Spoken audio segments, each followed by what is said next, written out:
Muito bem, hoje eu vou falar sobre a epistêmica. O que é a epistêmica e qual a participação dela na teoria semiótica da ressignificação. Eu começo aqui com uma epígrafe do Miguel Nicoleles, do seu livro O Verdadeiro Criador de Tudo, que para Nicoleles é o cérebro humano. No princípio havia apenas um cérebro de primata, e de suas profundezas, graças às misteriosas tempestades eletromagnéticas, originárias de um emaranhado de dezenas de bilhões de neurônios, moldado por uma tão inédita quanto única caminhada evolucionária, a mente humana emergiu, ilimitada, irrestrita, imensa, envolto em uma interminável combustão e expansão. Esse novo tipo de plasma neural, nunca antes visto no universo, logo se fundiu em um contínuo. Dessa amálgama surgiu o andar ereto, a destreza manual, a linguagem oral, a escrita, a capacidade de formar enormes entrelaçamentos sociais, o pensamento abstrato, as mais variadas ferramentas e tecnologias, a introspecção, a consciência e, enfim, o livre-arbítrio. Pois bem, essa epígrafe, ela introduz o conceito de epistêmica que, na verdade, pode ser confundido com o conceito de mente. Mas a TSR desenvolve um conceito de epistêmica que se volta para o desenvolvimento da percepção semiótica, da construção semiótica. E embora possa ser confundido com o conceito de mente ou de consciência, a epistêmica é um conceito mais específico, que está voltado para a constituição elementar e que se forma de dois aparelhos básicos: o aparelho afetivo imaginário e o aparelho cognitivo modelador. Esses que são responsáveis pelas associações mentais, de todas as concepções mentais, e da produção das modelagens. O que são modelagens? É o que a gente vai ver no futuro. E, respectivamente, não só para as associações afetivas imaginárias, são abstrações que acontecem fora de uma realidade palpável, de uma realidade consistente, ou de uma realidade comum a mais de uma epistêmica, ou mais de um ser humano, mais de um indivíduo. E o cognitivo modelador, esse sim que é o aparelho que vai modelar, vai criar as associações lógicas. Para os seguidores de Piaget, você tem aí as duas fases: a pré-lógica ou pré-simbólica e a pós-simbólica ou pós-lógica, quando o indivíduo em desenvolvimento cognitivo ele passa a perceber a sua própria existência e a existência do outro. Ele associa o seu solipsismo inicial, na sua fase inicial, para a sua fase de alteridade, onde ele desenvolve o simbólico associado ao lógico, ao pensamento lógico.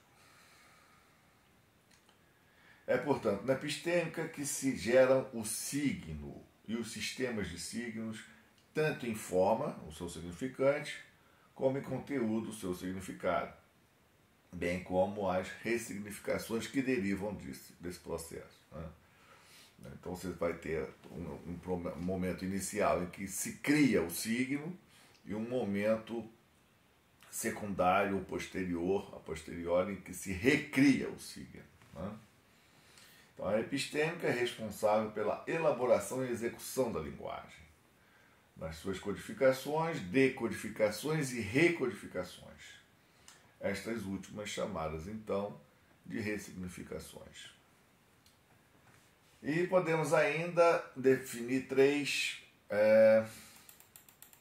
funções, né, que estão incorporadas à epistêmica, que é a função volitiva, a da vontade, a do desejo e da pulsão de vida, né, no termo freudiano, a função inconsciente, né, também freudiana, né, da terceira tópica, da segunda tópica, né, em que o terceiro elemento é o inconsciente, e a função intuitiva. Essa que esbarra com algumas questões mais esotéricas, né, de princípios menos materiais, menos materialistas, mas que aqui ainda é visto como uma função materialista. Então a intuição ela funciona como um pré-conhecimento ou uma associação pré-lógica que vai desaguar numa função simbólica, né, uma função analítica, claro, do ponto de vista semiótico. Bom, primeiramente, a função volitiva é o exercício do aparelho afetivo imaginário, que age em conjunto com o aparelho cognitivo modelador. Por quê? Por que em ação conjunta? Porque esses aparelhos eles são abstrações, né? Eles, na verdade, não existem. Eles compõem aqui uma morfologia da epistêmica a fim de estabelecer princípios semióticos da construção do signo. Então eu crio essas distinções para que a gente possa entender as fases de construção semiótica do signo. Então você tem aí as vontades, os desejos, e que são contabilizados pelos processos mentais em vigília sob orientação voluntária e intencional. Então esse é o aparelho volitivo, a função volitiva, na verdade, que funciona, né, com a associação dos dois aparelhos. Já a função inconsciente envolve o aparelho afetivo imaginário e a intuição, né? Funciona como uma caixa preta, obviamente, é inacessível, sendo, portanto, o que está de acordo com as argumentações de Noam Chomsky, dizer que a linguagem ela é inata. O conceito de epistêmica, no entanto, pode ser estabelecido ou estendido não só a seres humanos, mas também a máquinas e os outros animais que possuem algum tipo de pensamento, né? Uma vez que não só os humanos são capazes de produzir percepções sobre estímulos do meio e participar de circuitos comunicacionais. Obviamente, quando você se depara com animais comunitários, né, societários, como as formigas, os cupins, as abelhas, você tem ali elementos comunicacionais perceptíveis pelo ser humano, mas imperceptíveis pelos próprios animais porque eles não têm autoconsciência. É uma construção semiótica que nós produzimos para estabelecer modelos de comunicação diferenciados nesses animais comunitários e a sociedade humana. Os animais em geral e até as plantas, né, captam estímulos sensoriais, experiências imediatas do meio e participam de sistemas semióticos. De novo, sistemas semióticos porque nós atribuímos sistemas semióticos a esses animais, a essas plantas, a esses seres. Bom, de qualquer forma, computadores, né, estão incluídos aí, dotados ou não de inteligência artificial, participam de um circuito próprio de comunicação, o que vai além do nosso escopo nesse momento.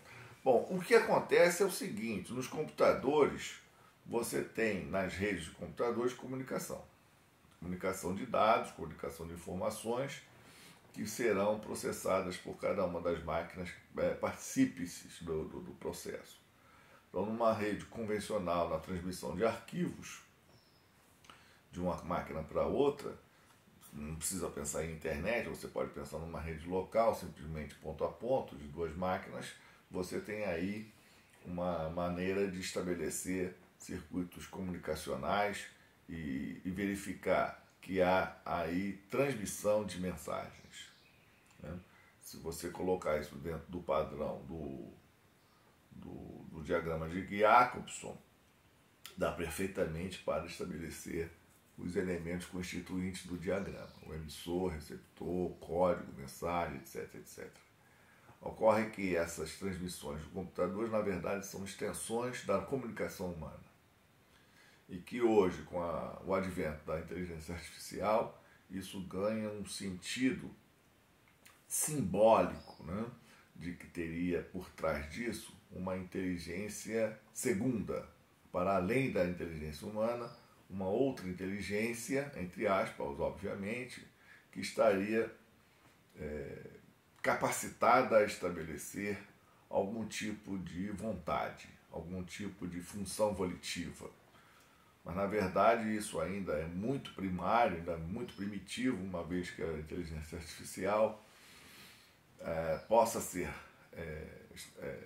desenvolvida para aquilo que nós chamamos de função volitiva. Para isso vai haver um algoritmo, ou já existe esse algoritmo, que estabeleça decisões. Né? Máquinas já são capazes de tomar decisões mediante determinados elementos presentes no seu meio, os seus objetivos que são pré-estabelecidos ainda pela inteligência humana. No desenrolar, no desenvolvimento, no desdobramento desses algoritmos e da criação de novas máquinas com novas funções produtivas ou de entretenimento, teremos algoritmos e máquinas que farão o papel do ser humano em tomar decisões tal como nós o fazemos. Né? Mas isso daí é um assunto para outro vídeo. Então a epistêmica é aquela em que se estabelece dentro do indivíduo, mas que está presente em mais de um indivíduo. É um conceito abstrato para basilar, né, a construção semiótica. Então esse termo, epistêmica, possui significação para representar a mente ressignificadora, inclusive. Executa a conversão entre os modelos semióticos, que nós vamos ver em outro momento, bem como realiza o chaveamento de encriptação e decriptação, né, dentro de um circuito em que há um sincronismo entre epistêmicas. Esse termo sincronismo também vem do Nicoleles, quando os cérebros são capazes de sincronizar-se entre si e sincronizar-se com o meio, a fim de obter dados e estabelecer representações mentais, e dessas representações mentais, então, derivar em signos insignificantes e significados. E isso viabiliza a troca de informações no chamado circuito comunicacional. O conceito de circuito comunicacional ele está um pouco diluído aqui na tese, mas ele provavelmente é fácil de entender, porque é aquele em que há a troca, a realização da linguagem e a troca das mensagens. Tá certo? Bem, o segundo ponto que a gente tem que desenvolver em relação à epistêmica é o que a epistêmica faz no seu momento pré-sígnico, né? Nós vamos ver em outro momento também os 3 momentos semióticos, que são os momentos pré-sígnico, sígnico e pós-sígnico. E aqui, na sua realização, no seu momento pré-sígnico, a epistêmica produz a edição mental. O que é edição mental ou edição epistêmica? É aquela que designa os processos das filtragens e dos recortes dos dados que chegam a ela, né? E pelos quais se formulam a representação mental. E como é que ela se dá? Então a gente vai tratar edição mental, né, a partir do Henri Bergson. Henri Bergson vai dizer na tela de memória, se não me engano, os parâmetros para pensar o tempo, presente, passado e futuro, né, dizendo que a mente humana ela é capaz de editar o tempo e estabelecer esses 3 momentos e o conceito de duração. Então você vai ter o conceito de duração no passado, você vai ter o conceito de duração no presente e você vai ter o conceito de duração no futuro, como uma segmentação do tempo a partir dessas três dimensões que são frutos da edição mental. Então isso é o Henri Bergson tratando da edição do tempo. Então lá ele vai dizer assim: não é a matéria que tem o privilégio de armazenar a memória. Cuidado com isso. É a vida que, por meio da matéria, tece, segundo suas necessidades, as formas múltiplas de uma lembrança sem imagem. A mente é apenas um editor, cujo papel é escolher para reunir e coordenar as lembranças que se representam ou que se apresentam e cuja conexão natural permanece interrompida. Bom, então a argumentação de Bergson é que a mente é essencialmente o editor, né, selecionando aquilo que lhe convém. Naturalmente, no nosso ponto de vista, aquilo que convém ao seu aparelho afetivo imaginário, pela função volitiva, né, com participação preponderante da função inconsciente. Muito bem. Então, a partir disso, nós vamos pensar no conceito de edição mental, que é aquela que é capaz de recortar os dados de qualquer coisa. Né? Eu estendo esse conceito para muito além de Bergson. Além do tempo, qualquer questão da relação espaço-tempo é recortada pela edição mental. Então você está num ambiente, você está recortando o tempo inteiro esse ambiente e criando representações a partir desses recortes. Então veja, você está numa festa e você participa da festa de alguma maneira, daquele evento e tal, pá, e vai memorizando, vai introjetando aquilo que você é capaz de perceber. Obviamente, depois da festa, ou você, por exemplo, fazer um relatório, contar alguma coisa para alguém, você evidentemente só vai mostrar aquilo que a sua memória é capaz de recuperar a partir dos recortes que você fez daquele ambiente. Então, isso é uma questão muito pessoal. Mesma questão do acidente. O exemplo típico do acidente em que 3, 4 testemunhas testemunham o mesmo acidente. Quem participa do acidente e quem está fora do acidente. E no momento posterior, aqueles que recebem o relato das testemunhas. Então, obviamente, há uma série de recortes que são produzidos aí a fim de se fazer, por exemplo, uma reconstituição. Só que essa reconstituição ela sempre será falha, ela nunca vai dar conta do fenômeno acidente, por conta desses recortes. Por conta das representações mentais que são produzidas a partir desses recortes, e das constituições semióticas que são feitas, as construções semióticas que são feitas a partir desses discursos que são produzidos aí. Né? Entendendo que o próprio discurso, né, a narrativa de cada um dos partícipes presentes, das testemunhas, seja do ponto de vista interno, seja do ponto de vista externo ao acidente, vai produzir. Então, a edição mental é fundamental para se compreender a construção semiótica. E é ele que produz, então, um dos 3 elementos fundamentais da semiose, que é o referente. Nós vamos ver, se já não vimos em algum momento, que a semiose ela possui 3 elementos. O referente, o referencial, não é? E o próprio signo. Né? Um triângulo, são 3 elementos baseados na tríade persiana, mas que levam em consideração também a representação, o esquema do signo linguístico de Saussure, Ferdinand de Saussure.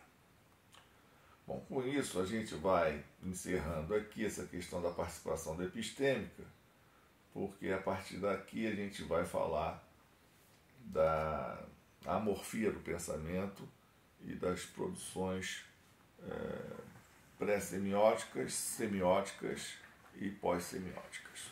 Então, por enquanto é só.